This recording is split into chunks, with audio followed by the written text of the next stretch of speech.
கிட்ட வந்து பாரு இனிமேல். மம்மி நமக்குள்ள இருக்கிற பந்து அவ்வளவுதானா? என்ன டாடி இன்னைக்கு கோவம் கொடைக்கானல் வரைக்கும் போது உன்னை எப்படி வழி கொண்டு வரேன் பாரு. டாடி நீ என்ன கொஞ்ச மாதிரி கொஞ்சி பொசசிவ்னஸ பொங்க வைப்போம். சரி நீ என்கிட்ட வாடா என் செல்ல குட்டி அம்மு குட்டி புஜ்ஜு குட்டி. ஓகே ஓகே இரு என்ன ஸ்டேட்டஸ்னு செக் பண்ணிட்டு வரேன். கொஞ்சம் கூட கண்டுக்கல. இனி சென்டிமெண்டல் அட்டாக் தான். மம்மி நம்ம ரிலேஷன்ஷிப்புக்கு ரெஸ்ட் கொடுத்துட்டியா? குட்டியில இருந்து உன் கையால தானே சாப்பிட்டிருக்க. இனிமேல் எப்படி நான் சாப்பிடாம இருப்பேன்? இழைச்சி எறும்பா போயிடுவனே. சொல்லு மம்மி. போட்ட எஃபர்ட் எல்லாம் இழுச்சிட்டு போயிடுச்சியா?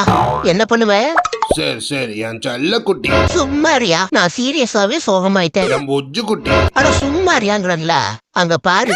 டேய் வா இங்க. மம்மினா மம்மிதான். சாரி மம்மி இனிமேல் நான் குறும் பண்ண மாட்டேன். I love you mummy. என் செல்ல குட்டி. எங்கேயாவது பைத்தியம் முடிச்ச புண்ணாக்கு. நீ வா மம்மி நம்ம கிச்சன்ல போய் கொஞ்சிக்கலாம்.